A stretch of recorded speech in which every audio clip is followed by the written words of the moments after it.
kurmati men jumeneng ya. Nangis sajroning atiku areng yuk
bareng Mbak Lisa ngagem jilbab wah jan kaya rembulan ingkang menghiasi langit biru ya Mak.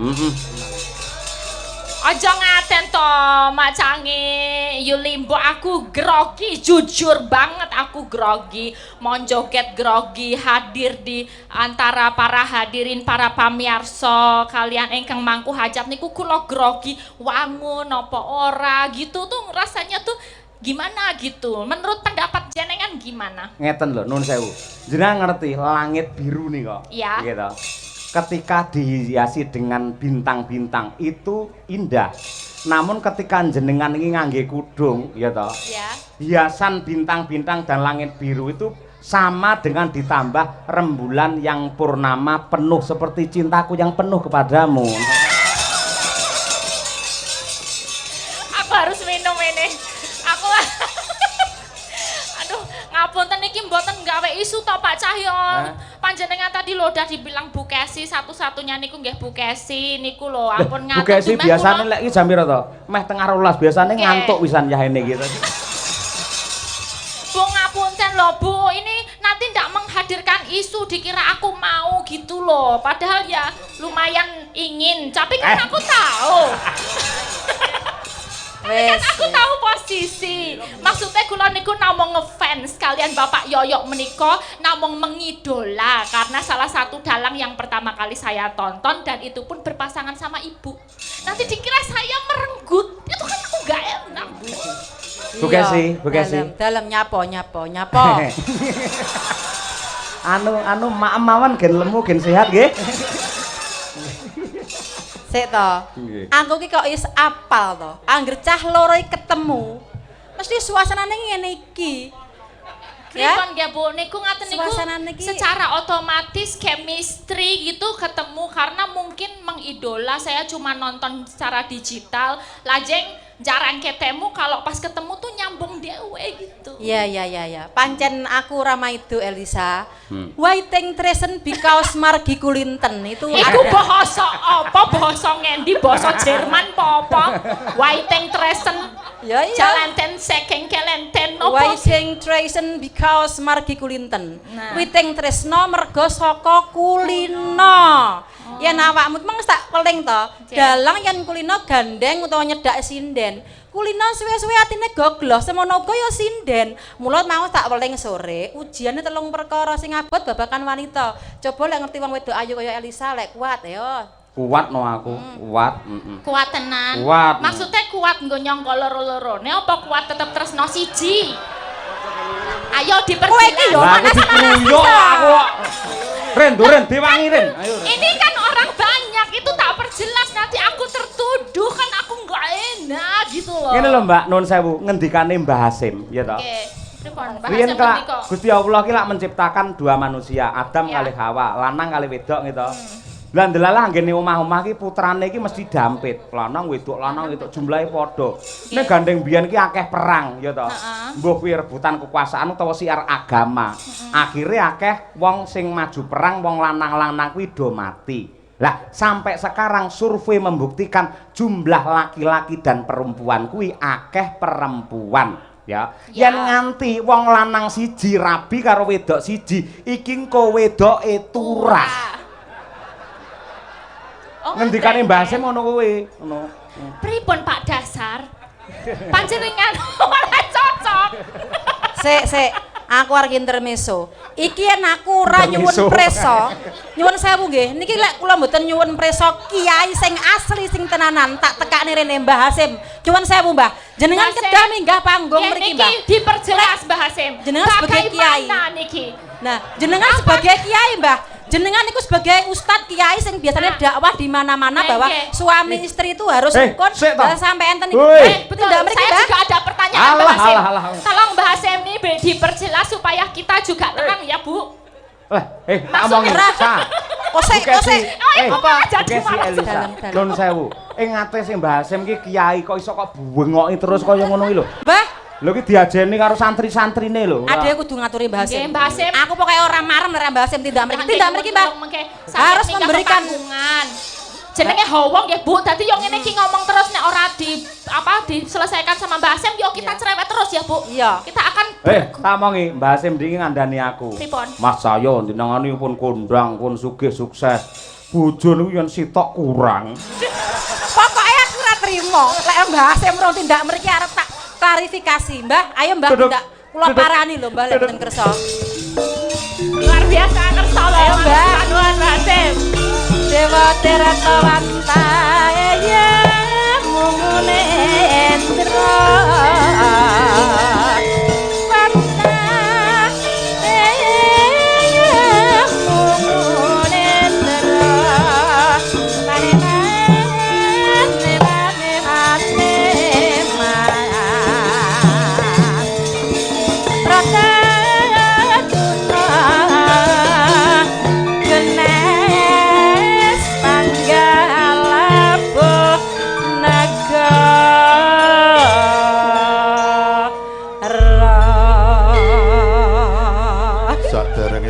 wonten ingkang tanpa pindhan was kasunyatan bareng disanding sinden loro sing do geger perkara bojo. Aku arep nerangne ya rada bingung. Wong kasunyatan godha sing paling abot niku wanita, tur wanita niku kalah karo Glembok Solo. Kalih Glembok Solo. Nggih. Nggih. Wis to digdaya wanita cerewet to kaya ngapa lek diglembok manut Mas Cahya. Nggih. Dadi mulane lek niki wau do eker-ekeran perkara bojo loro niku kan dadi lelagon to Mas Cahya.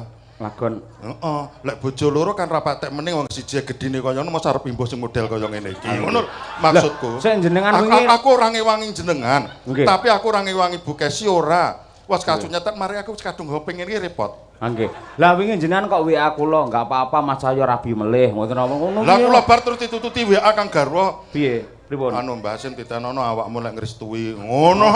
Aku ya rada ora patek wani. Mbah Hasim, nyuwun sewu, Mbah. Jenengan menika kula aturi tindak wonten panggung mriki niku supados saged to ngedem-ngedem ati kula niki lho, Mbah. Oh, sing lara-lara. Dados kok jenengan niku malah ngompor-ngompori bahwa punya yang lain niku boleh. Kula niki butuh jenengan ingkang hitungane niku apal ayat-ayat dalam kitab suci, hukum-hukum dalam kitab suci niku pripun menawi wong lanang niku poligami. Niku disahkan apa mboten? Ben ati kula ayam tekan ngomah mengke kula mboten tukaran, Mbah. Saderenge nyuwun pangapunten ingkang tanpa pepindhan. Mergo wong lanang kuwi kridane duweni gragas. Tapi kasunyatan lek akeh ra iso nangani, fawahidah cukup siji ae. Lagi iki. Cukup setunggal. Lagi iki nek dalang digragas-gragasne iki. Rungokno. Aku yo lagi iki jenenge Kiai Tiunggahne. Wong iki jasku iki tak cepot nang kono Mas Cahyo mergo adoh mlakune. Nggih. Sampun terang niki, berarti satu untuk selamanya nggih. Oh ngeten Mbak Arisa nggih. Mulane jenengan nek wis ketok dingin ora usah tek memet-memet rono lah. Nggone Pak Dasar kae luwih apik. Mriko mawon nggih. Iya, daripada rene kok nembung rapat kepenake. Oh nggih. Nggih. Nggih Mbah Sempah kula pun marem padhang nggih. Terus kula niki nggih ati kula jan pikiran kula padhang cerah. Sampun mundi dawuh panjenengan. Aku yo sik lagi iki. Ya iso Jenengan kok iso manut mawon to. Mosok Kiai bengoki lho. Lah mosok Kiai kondang. Lah jenengan Kiai kondang mosok kalah karo sinden ora. Sik Mas Soyo, tak kirimi aku sik nang Madiun sik ngaji. Nggih. Matur nuwun, Mbah. Tepokene bae digarap karo bojomu Mas Soyo. Iki lak aku ora tegel, iki kok aku mulih ya ruwet tenan Mas. Nyuwun ngapunten, nyuwun duka Mbah Hasim, nyuwun pangapunten. Napa-napa injih. Saniki panjenengan ngersake tembang napa Mbah? Menika menten Mbak Elisa. Spesial Nggih. nggih. Lah aku ki seneng aku. Aja Apa nembang wong dhewe. aku ya ora patek iso lelagon aku. Napa kompak kalian Pak Dasar? Ojo to Pak, kowe malah ngububi neh. Aku kok diamuk neh lho kuwi.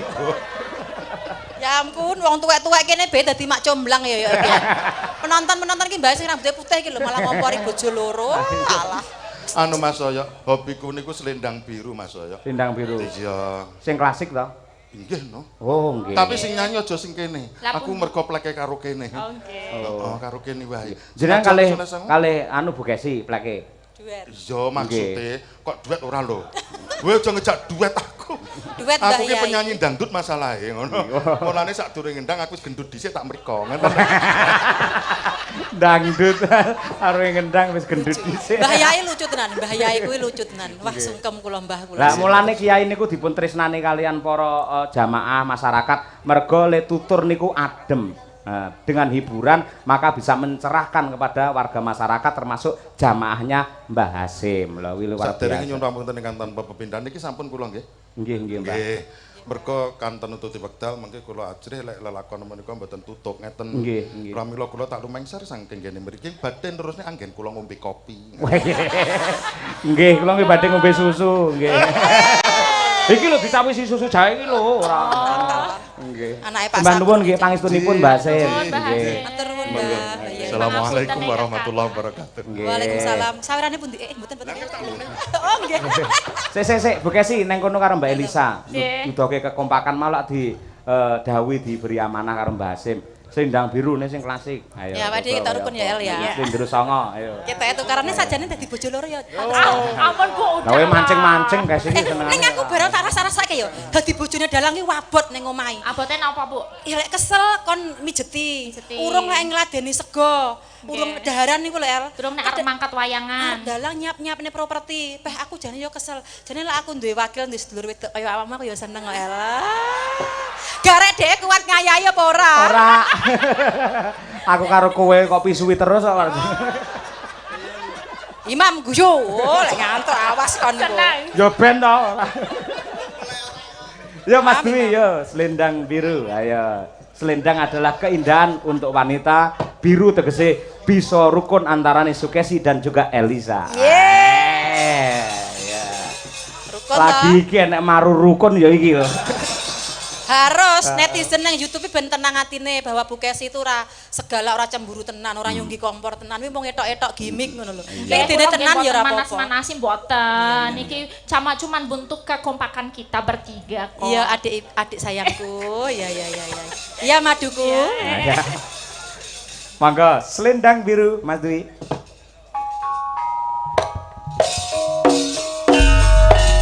Katur Mbak Hasim, mangga sing laras punjuk kopi Mbak. Berdua mawon yo.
kemanut aku.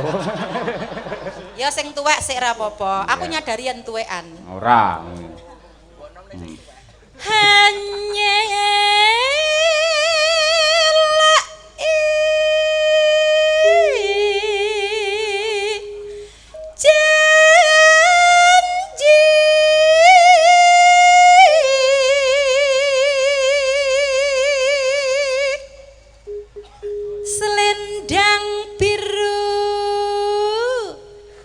selendang biru hamung. Waduh, gregele mbok wek jan luar biasa ya. Hamung. Bar kuwi termangan ayo. Ngono ya kudu enek grenjel-grenjele sing marai sensasi. Iya gregel-gregel. Ngenaki hati.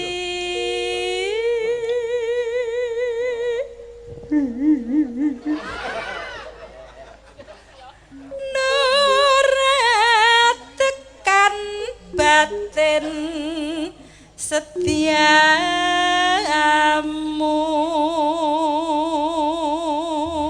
Kur selendang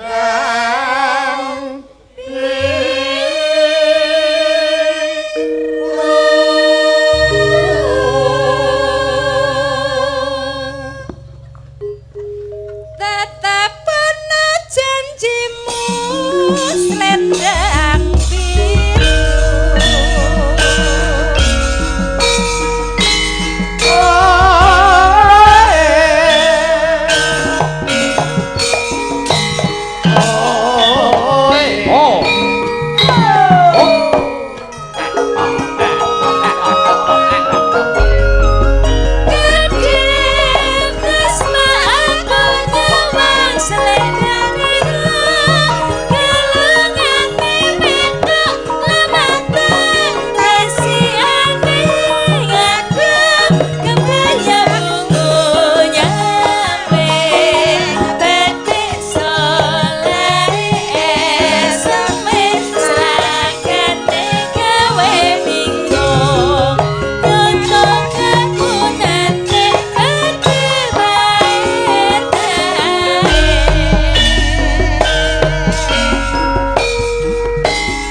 Dik Elisa.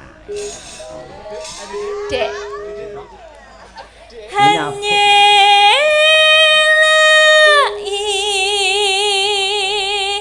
janji. Suarane ya apik ya Mbak Lisa. Ning sik apik Bu Kesi tetepan. Nggih no. Senior kula, idola kula. Selendang biru. Alah. Alah. Selendang. Selendang biru. Biru. Hamung. Ngenaki hati.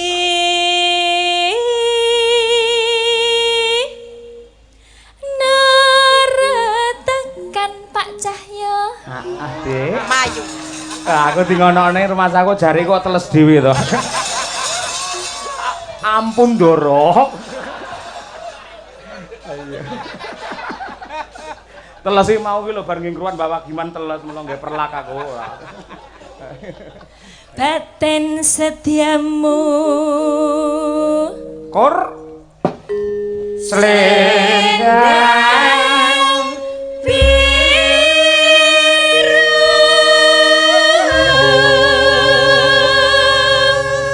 Pak sing kenceng Mbak Lisa. Yuk. Tetap ana janjimu selendang biru. Oh. Sudah puas ya? Nggih Bu Kesi, nggih. Dawuh malih Pak Cahyo. Nggih no. Oh nggih, Pak dasar kalau mau ngersakaken. Sri Huning. Oh, Sri Huning. Oke. Gandeng wau amanah sik iki ora tak dum ku sik lali kula mangke dina selak kondur mang jiro lupa 500. Niku wonten tulisane ngate. Nggih estu nggih. Niki nggih kula khusus 500. Lah, Kula niku. tampi nggih, Pak Pak. Dasar niki nggih. Nah, pun sah nggih. Matur sembah nuwun. Niki Nggih, kula padha-padha. salim mboten? Salim no ya. Nggih, matur sembah nuwun, Pak. Le karo Kyai Kakung le bekti nganti tujune ora roh ae. Ayo. Nggih ngampun ngaten jenengan niku kan dalang. Dalang itu juga guru. Jadi kan saya harus itu loh menghormati kan ngaten niku. Mboten kok pripon-pripon niku mboten. Dihormati malah kaya gendera, Mbak aku ora ya. Iki lho Pak Dasar ngesake Sri Huning jenengan. Nggih. Pak Dasar mungkin ajeng duet kalih Mbak Tatin mumpung kepanggih. Oh sampun. Sampun. Nggih. Pak Dasar nyawang mawon pun marem. Nggih. Nggih. Stop. Apa neh iki? Stop. Loh Pak Dasar kan piyayine halus lembut. Nggih. Jadi beliau wis nadyan tok ingin tapi mampu menahan diri, ora kaya awakmu.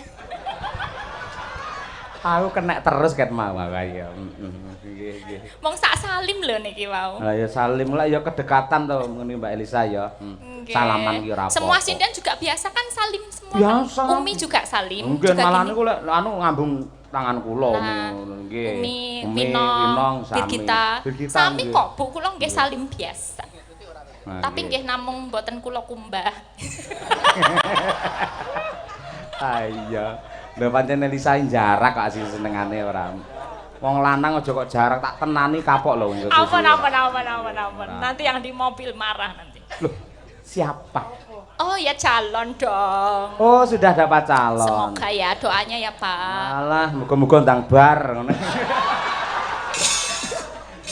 Tegese bar untuk menjadi perawan dan juga membujang ngono lho, Amin, ndang amin. rabi ngono lho. Amin. Oh, Nek rabi iya. jenengan nggih anu berangkat mboten nek kula kasih ulem. Sudi. Aku paling lek mangkat karo nggo gitar ngono ya. Kemarin jreng nganti berdarah tanganku kowe. Ya niki bawa Sri Huning napa langsung? Bawono, Oke. 500 kok langsung ora. Sapa ngerti Menawi. sule ulang tahun SMA 1 so wayangan. Oh nggih amin, mugi-mugi nggih Pak. Nggih. Putri Kangsu Listieng Warni Sri Huning Mastika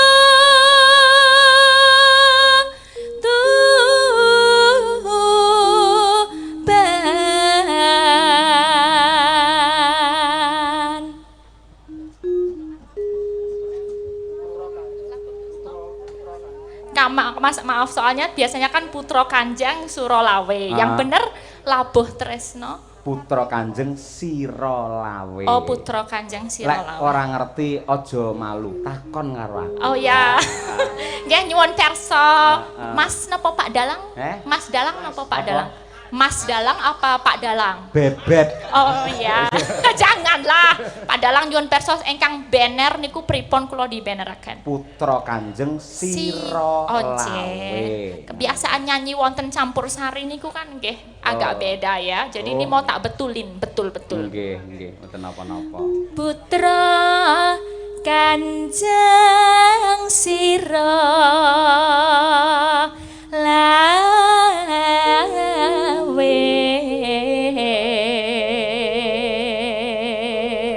Nah, iki aja nganti kleru iki. Druk perang brung. Ayo. Ayo. Tak prangkung bajana kara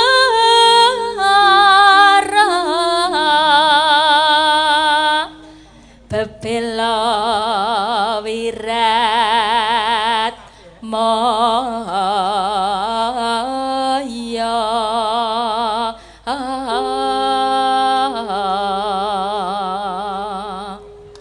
Pak kula kalian ajeng anu matur nuwun kalian bapak-bapak yang berdagang di sana. Tadi mbikake dalan Pak apa dari kira-kira 2 kilo, 3 kilo niku pedagang sedanten. Nggih. Dilalah penonton juga rame sampai sana itu banyak banget. Tadi bisa dikasih jalan, terutama sik bakul lampu, yo nggawa mic barang. Tulung ki bintang tamune teko bukake dalan.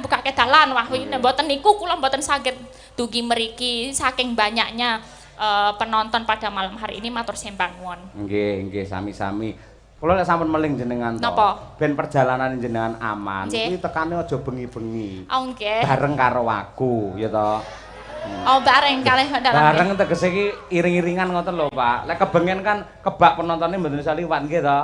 Lah ya aku balamu, Pak, tenang ae. Bareng Pak Dalang, mingkahnya sareng-sareng. Nggih dilalah niku pas wonten kewajiban sanes niku dados nggih dibagi-bagi waktunipun ngapunten, dados rada randat. Tur ya niki wau saking nganune bakul-bakul saking komplite kula kan mampir sedaya. Mbak mampir tuku iki pentol ya mampir. Mbak mancing riyen ana pentol. ya itu apa bakso pentol. Pentol. Ya, iku. Pak mancing riyen nggon iwak-iwak kuwi kon mancing. Terus ditawari busi-busi barang akeh banget. Oh, kuwi penting kuwi. Heeh. Wis suara muntek kaya ana busi kuwi. Ayo. Iso lancar nggih. Lancar ayo. Dan wurung srihune gugur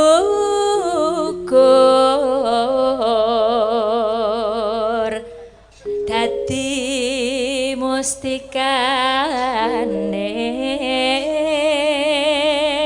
Tuban.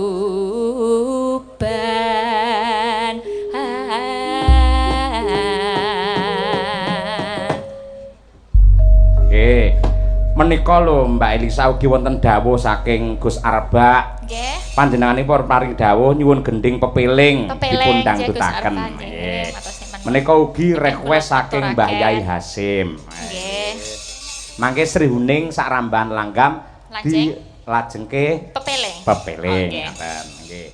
Monggo tarik Mbak Lisa. Yuk. Srihuning mustika Tuban labuh tresno lan semaya bati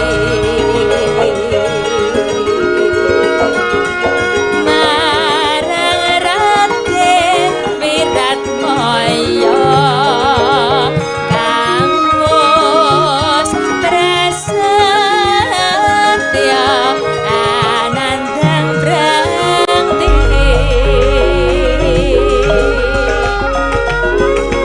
Srihuning dalan grahita kanthi tresna kadange pribadi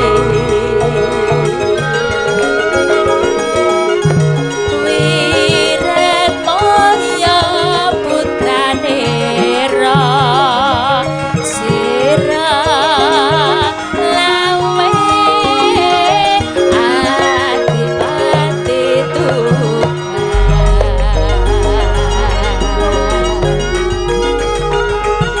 Srihuning putrane ngabdi wangsa pati nalikane nguni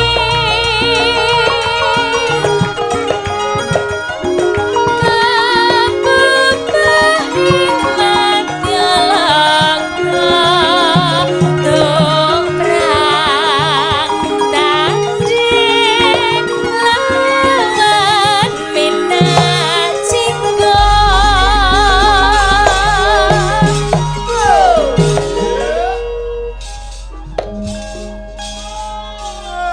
Nderek nyimak Mas Yoyok Cahyokun tadi mugi rancak samudayanipun sukses selalu. Saking kadang kula sepuh ing Klaten Mas Kisno iki lho Mbak Elisa. Oh nggih Pak Kisno. Nggih, bareng monitor. Nggih, monitor live streaming. Niki nggih kathah yang live streaming ya Pak. Nggih. Terima kasih dari jauh dari berbagai belahan dunia nonton wayang malam hari ini. Nek dilumpukke ning kene tumblek-blek ora sedeng nggone tekan kono-kono. Ya. Iki Tumblek-blek ora sedeng. Cek. Sedeng-sedeng ora. Dilalah konten apa teknologi baru digital live streaming iki membantu sekali piyayi-piyayi saged menikmati wayang dari manapun tempat disambi karo ngono ya iso disambi karo turu ya iso disambi karo ning sawah ya iso bebas Saiki ra iso nonton dipirsani sesuk besok bisa nggih sip Mbak katresnane wirat maya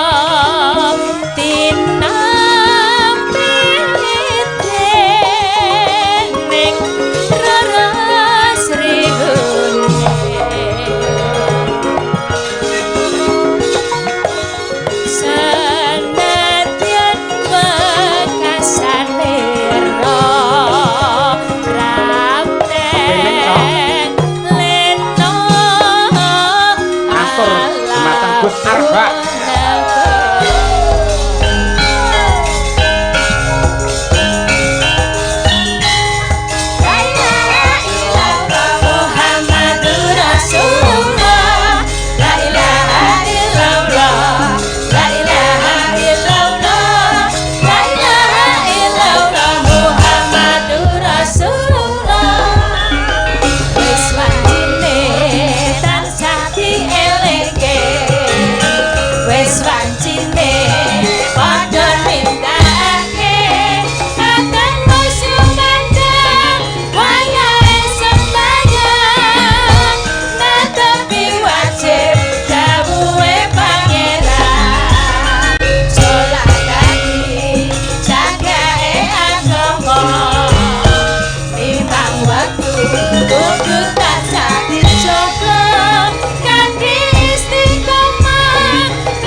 Perintah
Mbak Lisa saged istirahat sebentar.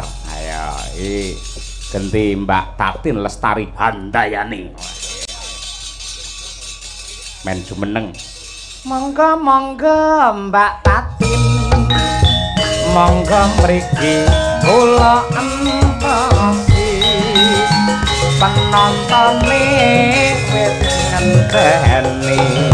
Oh Mbak Tatin aturan mriki Mbak Tatin titot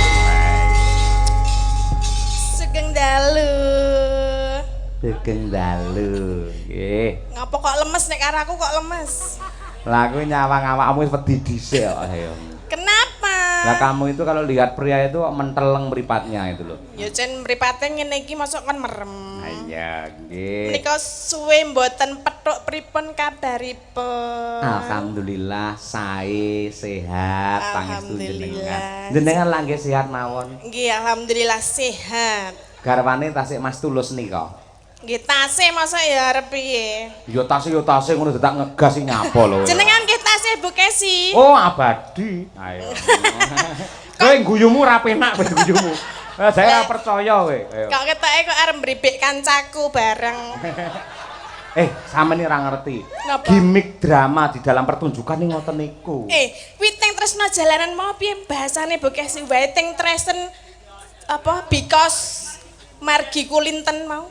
Jenengan ki kulino gimik nek engko suwe-suwe seneng tenan piye ro? Hah? Apa? Apa ora krungu apa piye nek omongan kurang cedak ngene? Jenengan kulino Bareng cedak gowedi, Pak. rasa dicedake ya jan gedhi. Ayo. Jenengan kulino ngono kuwi karo Elisa. Mengko nek suwe-suwe seneng piye? Ya ora bakal wong ya aku duwe iman lho, Mbak. Wong ki ora mesti iso diwolak-walikke atine lho. Kadang muni sengit ana paribasan sengit kuwi ndulit ki ya ana lho. Ya ora, sengit kok ndulit ora. Yo ngeyel. Ora iso saiki karo telek iki lak sengit to. Ora mungkin wah sengit karo telek tak dulite, ora mungkin ngono kuwi. Kuwi peribahasa dienggo wong nek kanggo wong karo wong ora karo telek. Lah ya paribasane ngono kuwi. Sengit ndulit apa ora. Lek pancen sengit lek pancen seneng ora usah dulit-dulit langsung ngono ae lah aku kuwi mangan ora. Langsung. Wani apa? Wani apa piye? Ora. Kene kok le. Nggih menika nderek sowan wonten dalemipun Pak Arba nggih kalian Bu Siti ngitanaken Kang Putra. Nggih Mas sapa namine? Ayo sapa? Mas Al. Bagus? Albib. Albab Albib. Labib Nur. Jenengan maca ya. Sapa jenenge? Labib Nur Irham. Nggih, Mas Labib menika mau mengucapkan selamat menempuh bentuk baru buat Mas. Piye to iki kata-katamu nek ngono kuwi? Lah piye? Lek wong manten piye ucapane? Selamat menempuh hidup baru. Oh iya, lek ulang tahun. Selamat ulang tahun semoga panjang umur. Lek sunatan. Selamat menempuh bentuk baru. Sing baru kuwi bentuk sing piye? Hah? Kowe iso ngucap kudu tanggung Mau jawab. kan jenengan ana meni kulup-kulup mau lho. Heeh. Lah kulupe ilang. Dadi bentuke baru. Carane wong ki maune nganggo ora nggo helm saiki dadi nggo helm ngono lho. Iki sunat apa numpak sepeda motor ora. Iki omong teko ndi-ndi Ya, ora. maksudnya- Dongane piye? Dongane mugi kagem Mas sing dipun sunataken menika saged dadya putra ingkang soleh. Ngabekti kalian tiang sepuhipun mugi pinter le sekolah. Heeh. Ngabekti karo sapa? Tiang sepuhipun. Kowe muni ngono ki ra izin. Lah ngapa? Lah kowe karo mbokmu karo maratuamu gualak. Mbokmu lho seprene minggat ora mergo kok getaki terus. Ya ora, nek wong wedok kuwi ya tak kandhani Pak Dalang. Apa? Nek wong wedok kuwi galak kuwi tandane tresna. Nek wong wedok kuwi wis meneng wae berarti kuwi nesu. Nggih ta, Bu? Sing muni betul mau sapa iso? Kandhani nek wong wedok iki wis muni meneng wae sak karepmu. Kono, ngono ki wis berarti wis saking jontonge, saking nesune ning nek wong wedok kok bola-bali ngomong ngene berarti kuwi isih sayang. Iki ketok iki anu Pak Arbai lek golek bintang tamu kleru. Kabeh ngelok-ngelokne aku to ki mau. Iki jane karepe kowe iki rene iki kon ndukung aku ora melu ngelok-ngelokne aku ngono. Betina dikoroki menika aja karo Elisa ya panggah ketwingi karo Elisa anggur anu gawe. Sik, aku ora entuk karo Elisa. Ya entuk. Jangan-jangan kamu Kenapa? Kamu ketahuan. Ya enggak lah. Kamu juga suka sama aku. Enggak level. Hah? Enggak level. Enggak level piye? Karena aku udah gemuk, kamu juga gemuk. Masa kita mau gemuk-gemukan? Ayo mosok gulat ya. Masa arep sumo ayo. Iya. Janganlah. Heeh. Iki lho Mbak Tatin mau saka Pak Dasar Daminto. Ya ini lenggah ya. Sugeng dalu Pak Dasar. Panjenengane wau sampun WA kalian kula. Wong dandan ayu-ayu ngono mbok selfie kok gek kirim ke aku. Lho Pak Kepala Sekolah ngendika ngono. Iji, bahasan kula kirimi alah ayune ngono ki. Pak Kepala Sekolah. Iji, menika Ya Pak Dasar menika ampun. wonten nek ra percaya tak duduhi WA. Oh iya, Soale WA-ne Pak Dasar menika pun mlebu WA-ne kula. Dadi WA-ne pesene ta pesene. WA-ne Pak Dasar sampun mlebu WA-ne ku. WA-mu mlebu WA-ku. Gitu lho. Oh, cete Pak Dasar. Chat, iya. Ngechat sampean. Iya. Dilabur men resik ngono ya. Kok dilabur ta? Lah jare dichat. Chat. Maksudnya iki nek apa to bahasa liyane cah?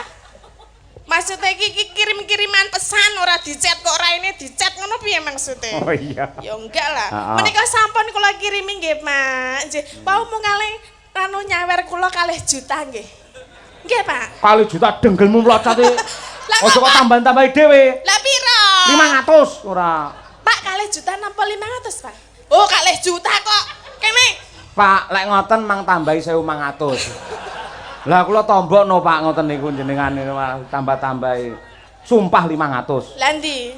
Wis langsung kok jaluk to ngene. Loh, amanah harus di apa jenenge dikekne Lah, tenan. kowe rong nembang mosok njaluk dhuwit. Loh, Elisa mau urung apa-apa ya wis nyosa, ngono. Loh, Elisa kan spesial, iya. Kamu kan enggak. Ora entuk Mary karo Elisa. Iya, ngono Oh, kuwi. sing maringi we Pak Dasar we langsung nyah ngono kok dititip. Makane bijang malih mboten sah titipke dalange Pak nggih. Langsung tenggen kula mawon nika iki ya. Wis rasa cerewet ta endan. Nyoh ora. Ya mbok. Kira mau 2 juta.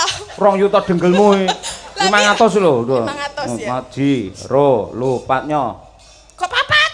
Piro? 5. Loh, sing jenenge ngene iki ngangge pajak rumah samu lho. Sik. Lah rumasane dalange mak nggih apa? Nggih liwat-liwat tok iki lho. Gonamu mau piro? Nggo pajak ora? 3 apa? 3 juta. Terus tenan aku ora ngapusi iki lho tak delokke 1, 2, 3 lho, 300 pajeke 200. Lah ya wis kompak kok. Sawe dasare. aja pinah kowe 500 lho kowe. Kowe iki padha karo Tatin kok kaya mendrin kowe iki malah ora. Kono malah berarti aku ya kudu 5. Nyo 400 lho. Engko timbilen lho. Hah? Timbilen. Timbang timbilen. Laris laris laris. Yip ora. Matur sembah nuwun nggih Pak Dasar ji, mugi berkah barokah kagem panjenengan ora lokak ning malah kebak. Kowe ya kudu ndongakne aku. Lah Nek apa? dasar apa ora tak nehne kowe saka Pak Dasar. Lah Ora iki mungkin duwite sapa? Pak Dasar. Lagi ning apa? Nek liwat aku ki mau. Aku liwat kowe rasa dongake. Wah. Mulai nggih tuku panganan muga-muga dadi udun ora. Udun ngare dicetet mari. Sing nyetet aku ya. Mongko nek udun iki biasane nangon konoan ki arep tok cetet. Enggak. Wani. Enggak wani. Aku lek karo udune ra gila, wedi karo Bekasi ya. Oh alah. Bukesi jenengan ki kok ya purun. Sik omong-omong ra penak kok ya purun. Aku iki lumayan ganteng kaya purun. Lumayan. Iya. Masa ya lumayan. Lah iya ngono kok iso kaya purun. Aku wis serasi karo Bekasi. Serasi piye wong bendina disakiti hatine kok. Bendina dilarani. Ini hanya fragmen. Takonono Bekasi. Bekasi sik. Bekasi Bekasi. Halo, sayang istriku tercinta. Nyapo. Asline lek sampean ora nesu to karo aku ya. Ya mbuh. Aduh, mati aku wis. Randi bola. Kan ngene, aku ning ngarepe wong akeh ya kudu iso nutupi bagaimana perasaan. Lek muka orang, mimi orangnya dilihat kok ngarepan ki ora nesu ketokne ra rasa dibedakake. Ning hati orang itu enggak tahu loh tersakiti atau tidak. Ya tampet tandem dhewe timbang rumah tanggaku berantakan. Wong wedoke kudu wani ngalah. Iya ora Pak Heru? Wis tekan ndi-ndi lho. Rungokna. Wis ora samongan aneh-aneh, dan nembang Ayo. Mau ngersake anu mau lho. Podang kuning. Oh, iya. Agem bawa mboten, Mak? Oh, langsung mantuk 100 ora bawa ora, pelit men ora. Pelit ya. Bawa iya ya. Iya bawa. Mas, saya dindingke, Mas. Ah iya.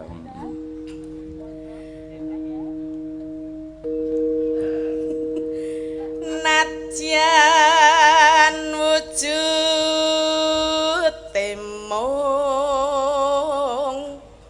peksi. Lek omongan galak bareng nembang yo halus. Asine yo halus bocah. Aku ki galak karo ora iki tergantung mungsuhe. Lah aku yo halus kok yo. Masa sih? Loh, ora percaya penonton nek dalange alus. Percaya nggih Pak nggih. Kok ora mantep iki piye to? Kancaku sapa? Kari Mbah Hasim tok no kancaku iki malian. Wis remuk bengi iki aku ora. Wis. Nano. Wis aku kudu remuk lho. Wis. Berat iki.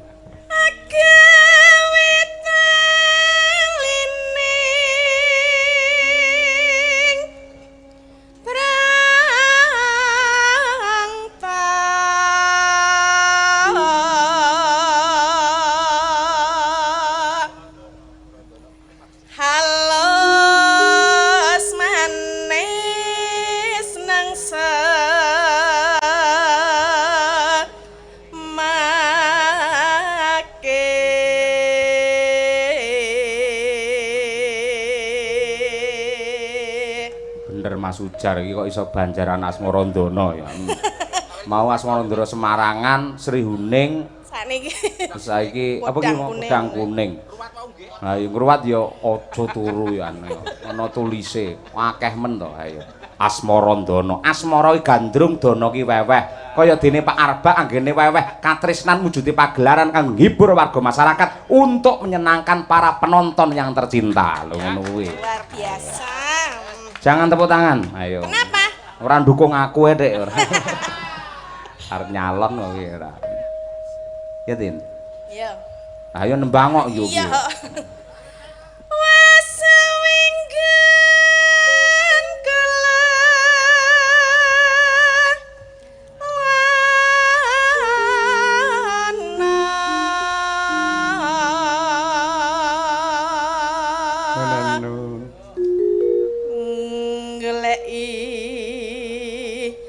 Podang jenah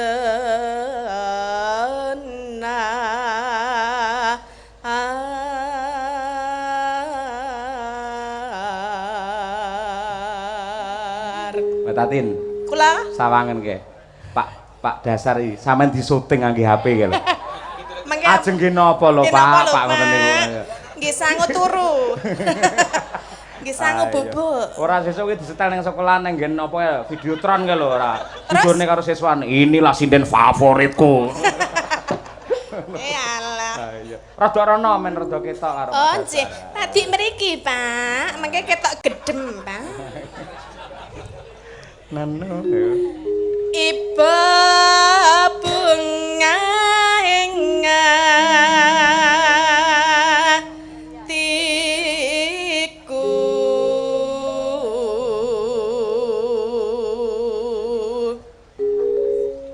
nyanding bisa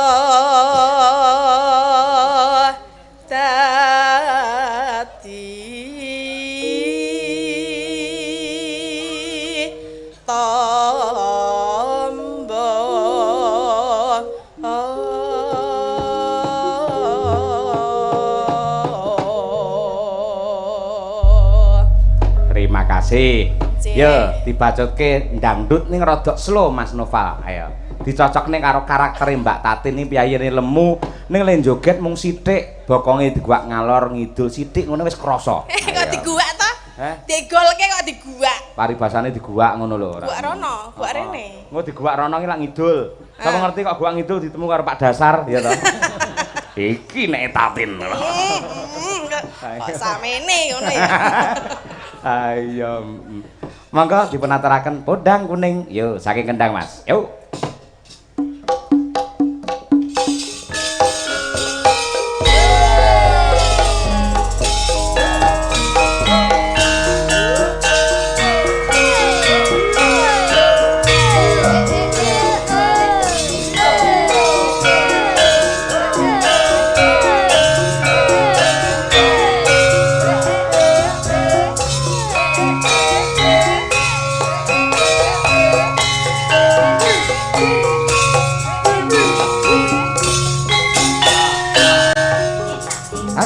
Lestari Handayani.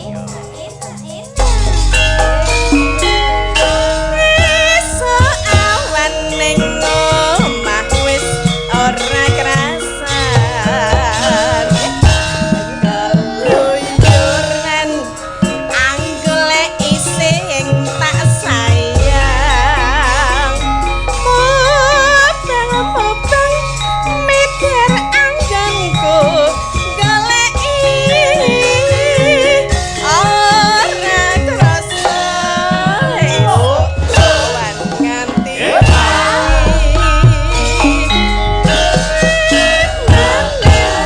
yen nganti liya kang nyawan leyang tak sawang mencok ning ngepang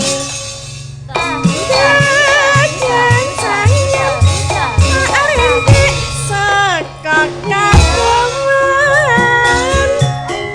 sarwi ngoceh dheweke ngalih bencokan tak suwun kok aja ngecek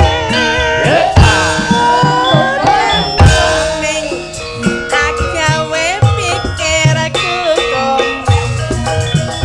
Ayo Tin. leret ireng Atil. tak sawang Lawak.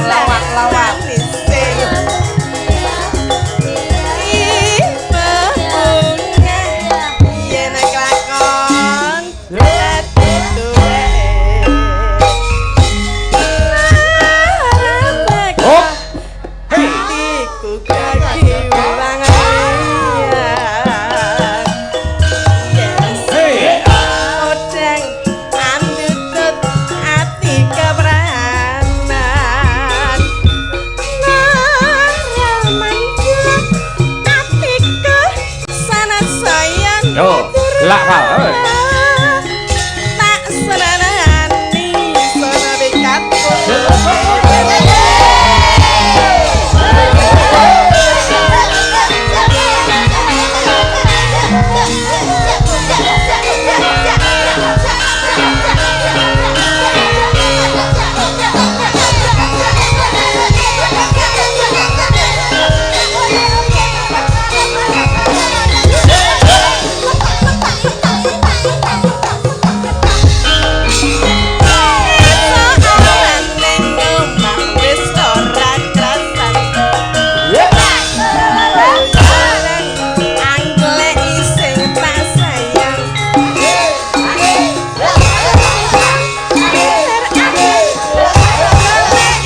Hey.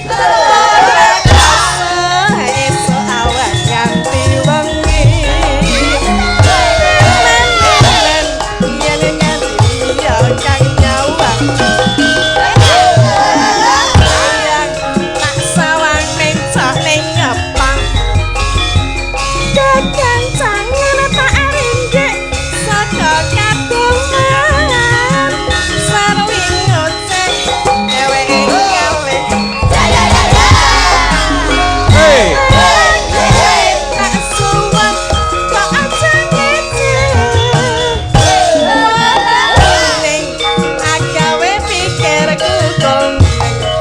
Awas.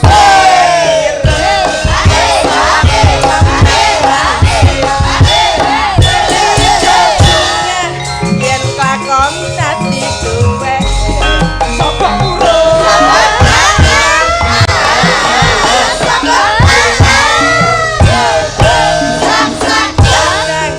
andutut ati kebranan naramanjo atiku san sayang dadura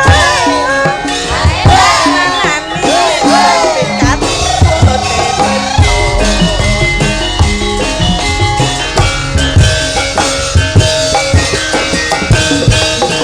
Hey. sampun Terima kasih Mbak Tatin. Nek enten pamundhut melih. Assalamualaikum warahmatullahi wabarakatuh. Waalaikumsalam. Saking Mbah No Kulit Magetan. Wah, teko kene Mbah ora iki. Nyuwun gending pepeling nggih sampun kula aturaken. Alamate anak soleh ugi sampun. 3 Lintang Asmara nggih.